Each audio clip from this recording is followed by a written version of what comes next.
themselves. Long lines of poorly lighted streets might be faintly traced, with here and there a lighter spot, where lamps were clustered round a square or market, or round some great building.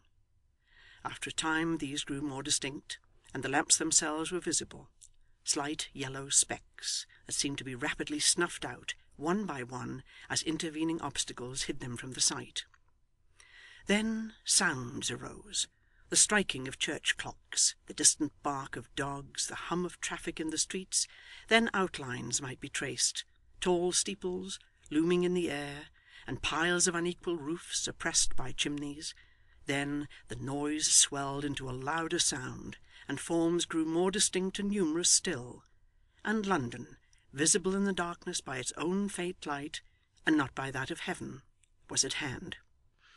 The locksmith, however, all unconscious of its near vicinity, still jogged on, half sleeping and half waking, when a loud cry, at no great distance ahead, roused him with a start.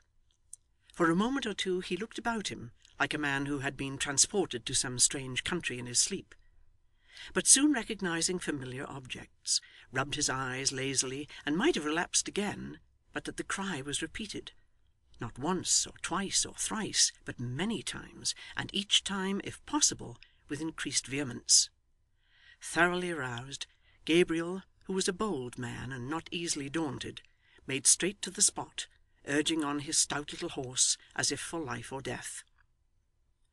The matter indeed looked sufficiently serious, for, coming to the place whence the cries had proceeded, he descried the figure of a man extended in an apparently lifeless state upon the pathway, and, hovering round him, another person with a torch in his hand, which he waved in the air with a wild impatience, redoubling meanwhile those cries for help which had brought the locksmith to the spot. "What's here to do?"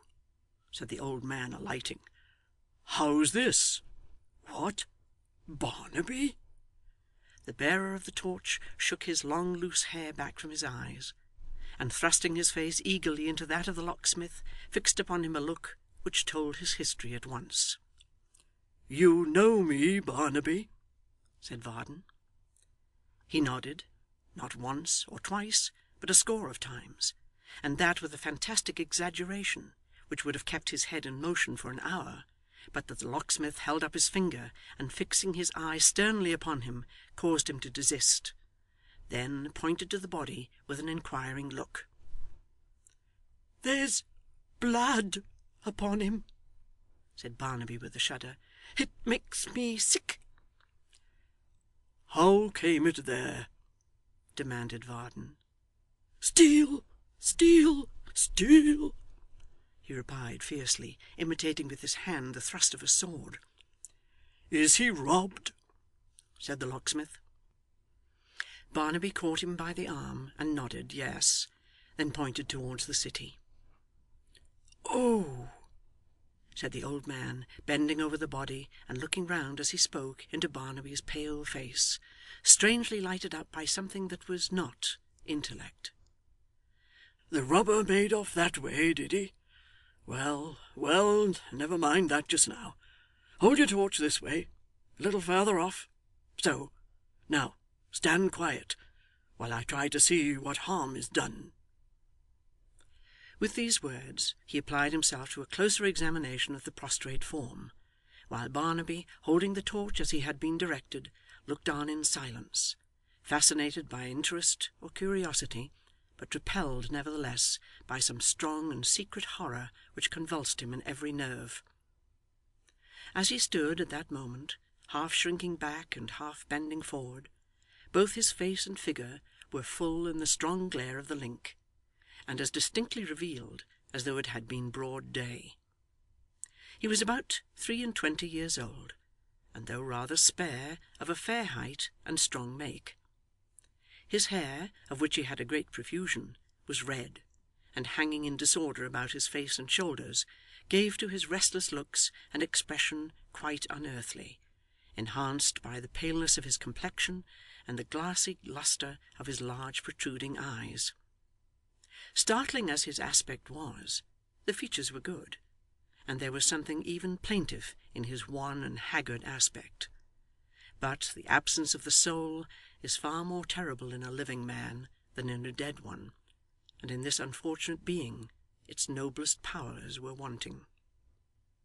His dress was of green, clumsily trimmed here and there, apparently by his own hands, with gaudy lace, brightest where the cloth was most worn and soiled, and poorest where it was at the best. A pair of tawdry ruffles dangled at his wrists, while his throat was nearly bare. He had ornamented his hat with a cluster of peacock's feathers, but they were limp and broken, and now trailed negligently down his back.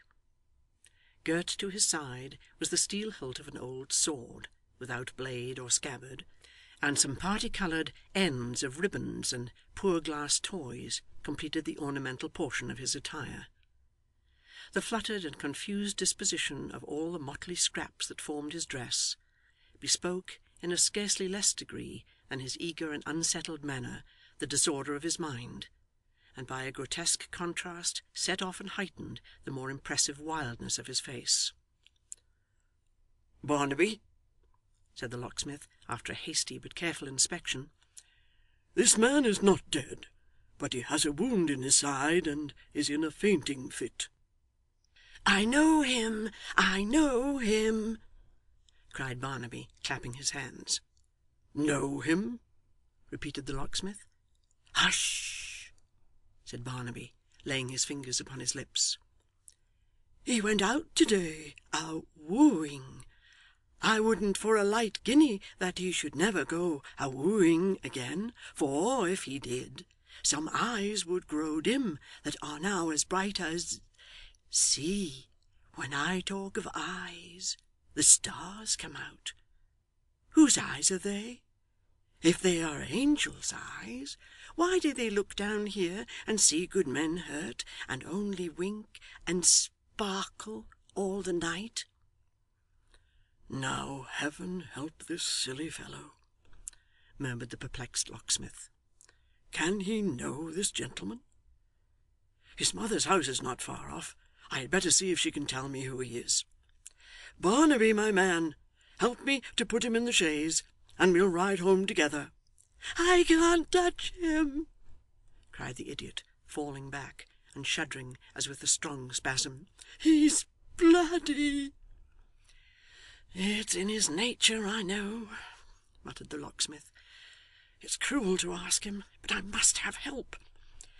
Barnaby, good Barnaby, dear Barnaby, if you know this gentleman, for the sake of his life and everybody's life that loves him, help me to raise him and lay him down.